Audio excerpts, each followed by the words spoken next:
Hello students, you are welcome in my classes. और हम फिर आमने सामने हैं, लेक्चर नंबर 3 और टॉपिक चल रहा है problem related with dimension analysis. अब डायमेंशन के रिलेटेड प्रॉब्लम्स, इसका टाइप अलग है। ये क्वेश्चन लिखा है, if the unit of force, energy and velocity are 20 newton, 200 joule, 5 meter per second. Find the unit of mass, length and time. आपको ये फाइंड करना है।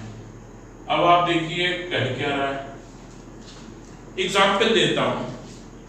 आपको मालूम है कि 1 मीटर लगभग एक अंदाज से आपको अगर समझ में आती है, ये आप पे उसका इंटर लेंथ का स्केल है, तो ये 1 मीटर है। तो इस तरीके की 100 यूनिट्स 100 मीटर कहलाएंगे।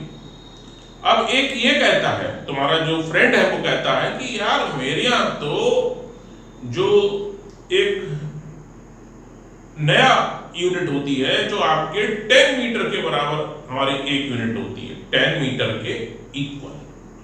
तो जो लेंथ है, जो आप कह रहे थे कि ये लेंथ इस पॉइंट से इस पॉइंट तक 100 मीटर है, तो उसके स्केल पर वही चीज 10 यूनिट्स, या उसने कोई नया नाम दे दिया, उसने दे दिया उस यूनिट का नाम मीटर, न्यू मीटर। तो लेंथ तो वहीं की वहीं है। आपके स्केल पर वो 100 मीटर है, लेकिन उसके स्केल पर वो वैल्यू होगी 10 न्यू मीटर। लेंथ वहीं रहेगी। आपने जो सिस्टम ऑफ मेजरमेंट है उसका तरीका बदला, तो न्यूमेरिकल वैल्यू बदल जाएगी, क्योंकि आपने यूनिट वैल्यू बदल रखी है। इसी तरीके से ये क्वेश्चन है। एनर्जी आप जानते हो जूल में होती है। अगर हम बात करें, ड्राइव्ड क्वांटिटी है और 1 जूल उसकी यूनिट आती है, उसके टर्म में आप बताते हो। लेकिन वो कह रहे नहीं यार, एनर्जी की हमारी जो यूनिट है वो 200 जूल के बराबर है। यानी कि हम जो 200 जूल कह रहे हैं वो उसको 1 गिनेगा।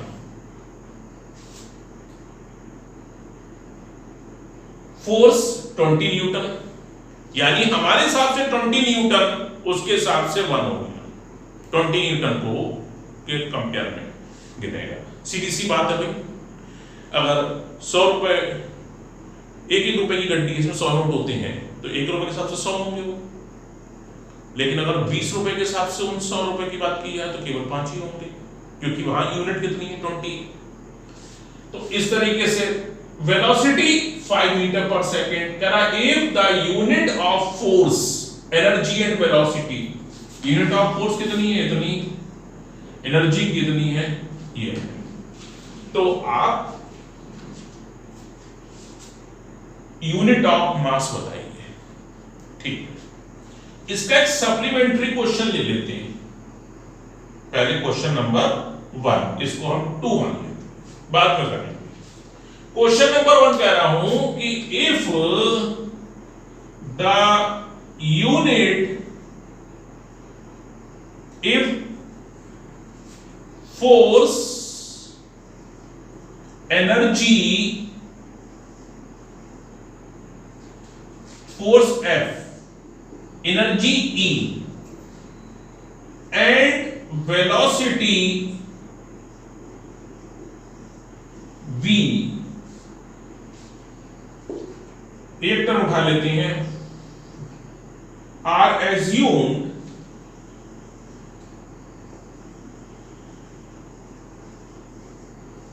As the fundamental quantities,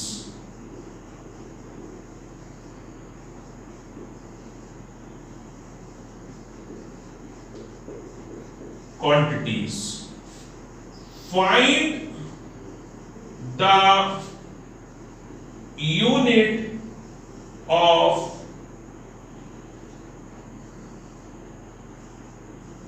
mass m, एक टर्म लिखी m। अब आप देखिए, इसके 2 तरीके हो सकते हैं, इसके 2 तरीके हो सकते हैं। कैसे? एक शॉर्टकट अगर मैं बोलूं,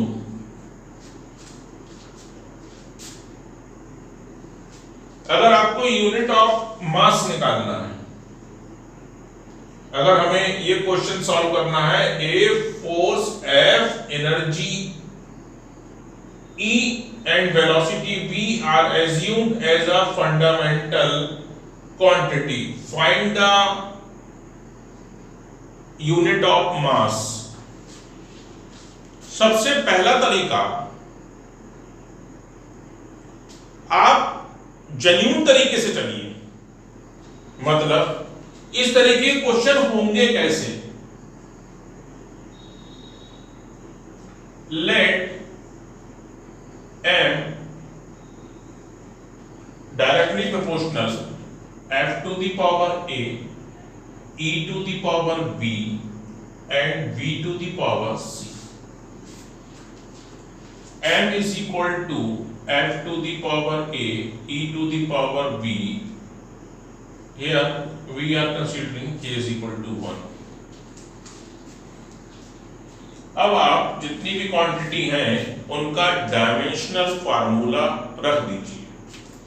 तो यहां पर कितना आएगा m और यहां कितना आएगा mlt minus 2 to the power a। e का कितना आएगा ml square t minus 2 to the power b और इसका आएगा lt minus 1 to the power c। m यहाँ पे लिख लो m l to the power 0 t to the power 0, यहाँ इक्वेट कर दो m to the power a plus b l to the power a plus 2b plus c और t to the power minus 2a minus 2b minus c। तो इस हिसाब से a plus B is equal to, तो हमारे पास 1 आएगा, a plus 2b plus c हमारे पास 0 आएगा, minus 2a minus 2a minus 2b और minus c is equal to 0 आएगा। ये एक कोई सी भी, अगर आपका दो तरीके हो सकते हैं कि आप इस मेथड से करेंगे तो कोई भी और भी देता उसके टर्म में हम निकाल देते, ये सभी में फिट बैठेगा। और दूसरा तरीका मैं आपको और बताऊंगा कि आप कुछ आइडिया लगाकर मास की यूनिट निकाल लें, वो एक अलग चीज है।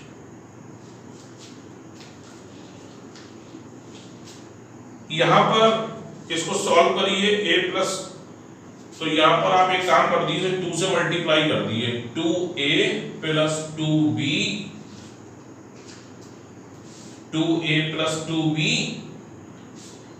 Is equal to 2 minus 2a minus 2b minus c is equal to 0 add कर दिए, माइनस c बराबर आ रहा है 2, तो c बराबर कितना आया माइनस का 2।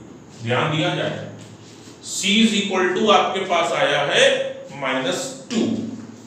डिस्टर्ब आ गया ये।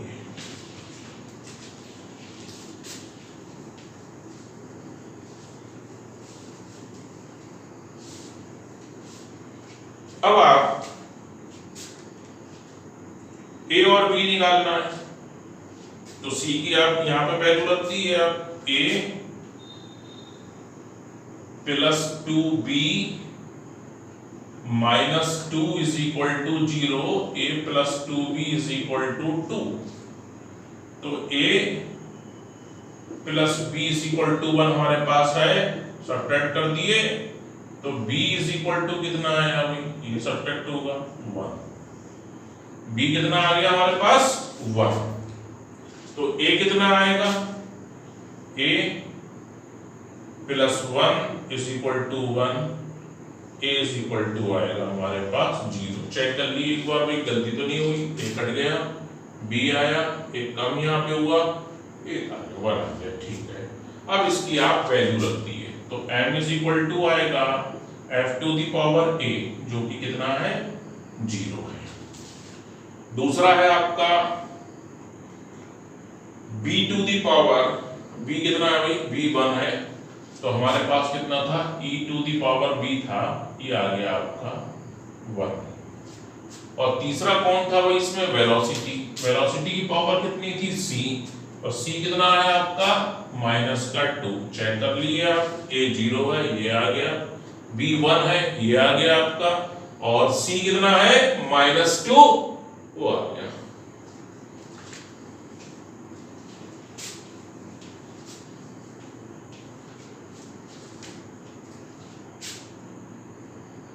यानी m is equal to f0 e1 v -2।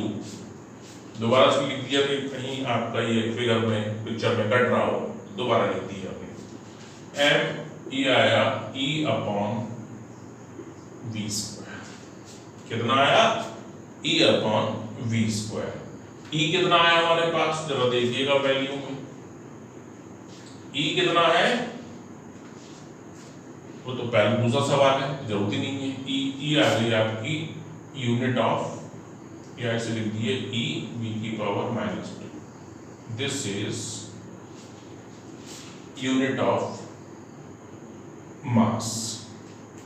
अब ये ठीक है या नहीं है, इसे आप कैसे चेक करेंगे, अभी पता लग जाएगा। इसे चेक करने के लिए E का डायमेंशन फॉर्मूला क्या होता है, ml स्क्वायर t -2, और V का कितना होता है, LT -1 L square t -2, ultimately क्या बच रहा है, m। यानी आपने जो आंसर निकाला है वो बिल्कुल ठीक है। तो मेरे हिसाब से आप लेंथ के लिए भी इसी तरीके से कर सकते हैं और टाइम के लिए भी, यानी जब आप लेंथ के लिए अगर आपसे सॉल्व करना चाहें करिएगा, ये आपको होमवर्क में दे रहा हूं मैं, कि लेंथ को इसी तरीके चलाइएगा, f to the power a, e to the power b और v to the power c, दो डायमेंशन रखिएगा और फाइंड कर लीजिएगा, आपके पास लेंथ भी आ जाएगा। मेरे ख्याल से ये आएगा आपका E अपॉन एफ आएगा। अब ये अंदाजा कैसे लगाइए, न्यूटन इंटू मीटर होता है, न्यूटन होता है, न्यूटन कट जाएंगे, मीटर बचेगा, यानी लेंथ हम ठीक निकाल लेंगे। इस तरीके से आप फाइंड कर सकते हैं। तो आपके पास ये जेन्युइन तरीका है। अगर आपसे ये कहे कि फोर्स F, कोई और भी हो सकता है, एनर्जी E और velocity v are assumed as fundamental quantities. Find the unit of mass m. ठीक, अब सवाल नंबर 2 पर आ जाते हैं। सवाल, ये क्वेश्चन नंबर जो 2 है आपका, जो आपका ये यहां पर दिख रहा है, if the unit of force and velocity, force, energy and velocity are fundamental, are 20 newton, 200 joule and 5 metre, इस तरीके से मानी गई। तो फिर वही mass, the unit of mass क्या होनी चाहिए, यूनिट ऑफ लेंथ क्या होना चाहिए। देखिए क्वेश्चन 2 सॉल्व कर रहा हूं। क्वेश्चन 2 को पहले मैं एक तरीके सॉल्व कर रहा हूं, वो 100% फुल प्रूफ नहीं है कि अगर ये क्वेश्चन बदल जाता, कुछ और होता, तो वो आप उसे लगा पाएंगे या नहीं लगा पाएंगे, ये थोड़ी हो सकता है दिक्कत कर जाए। फिलहाल देखिएगा, फोर्स को अगर मैं एनर्जी को लिखूं तो मैं लिखूंगा ml स्क्वायर t -2, फोर्स को लिखूंगा मैं ml t -2, और वेलोसिटी को मैं लिखूंगा lt -1, डायमेंशंस। अब अगर मैं E अपॉन F कर दूं तो F बचेगा। फिलहाल ये आंसर आ जाएगा, कैसे आएगा, E upon F, this is ml square t -2, ml t -2 is equal to L, यानी हमारे पास L का डायमेंशन फार्मूला या यूनिट्स, अगर E फंडामेंटल है, फोर्स फंडामेंटल है, तो लेंथ का डायमेंशन क्या होगा, E अपॉन एफ या E into F to the power -1। फिलहाल मुद्दा वहां नहीं है, E है आपका 200 और F कितना है आपका, F है 20, तो L इज इक्वल टू कितना आया 10 मीटर। यानी कि इनको जब एनर्जी की यूनिट माना गया होगा और इसको फोर्स का यूनिट माना गया होगा और इसको वेलोसिटी का माना गया होगा, तो ये तभी संभव है जब लेंथ की यूनिट 1 मीटर ना लेकर 10 मीटर ली गई हो। ये तरीका रहा। अब E अपॉन एफ से L आ रहा है, इन तीनों को देखकर हमने अंदाजा लगा लिया। ये समय बचाने वाला सॉल्यूशन है। हो सकता है कभी कभी कि आपसे इस तरीके से ना हो पाए, तो जो मैंने पहला मेथड बताया था कि L into E to the power, या F पहला है तो F to the power A, E to the power B, B to the power C से सॉल्व करोगे तो ultimate L is equal to E upon F आएगा। वो भी एक तरीका है और ये भी एक तरीका है। अब हम पढ़ते हैं कहां पर, M फाइंड करना है। अब M कैसे करेंगे वो भी आप देख लीजिए। M को फाइंड करने का तरीका सबसे सरल यहां से कहां पे दे रखा है, टाइम निकालना है, लेंथ पता है, पहले टाइम निकालिए। टाइम पहले फर्स्ट नंबर पे ये हमने फाइंड कर लिया, सेकंड पे हम करेंगे टाइम। बोले सर क्यों, क्योंकि भैया लेंथ मालूम है कितनी यूनिट होती है, वेलोसिटी क्वेश्चन दे रहा है, टाइम तो हम यहां से निकाल ही लेंगे। तो हम यहां पर क्या करेंगे, फर्स्ट एक पार्ट हो गया इसका, तो यूनिट ऑफ लेंथ इज, या लिख देता हूं, unit of length is 10 metre. Unit of length is 10 metre. अब यहां पर मुद्दा है टाइम की यूनिट क्या होगी, तो हमें पता है v दे रखा है, L हम फाइंड कर चुके हैं, यहां से t निकाल लेंगे। अब t कैसे आएगा वो भी आप देख लीजिए।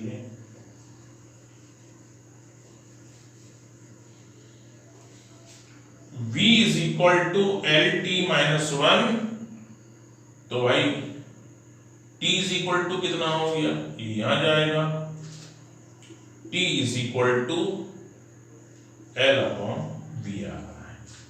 L कितना था 10 और v कितना है 5, t कितना आया 2 सेकेंड। ये सीधी सी बात है, आप जरा देख लीजिएगा कैसे किया हमने। यहां आया फिर यहां गया, t बराबर L अपॉन v लिख दिया, t आ गया 2 सेकेंड।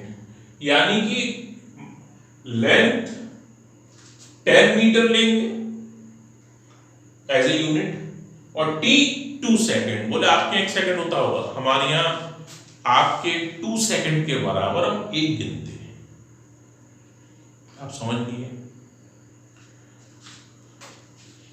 तो एक t आ गया 2 सेकेंड। अब आपके पास रह गया कौन, मास। m है, L आपके पास m निकालना है तो आ जाएगा, L भी है t भी है तो m यहां से निकाल लो आप।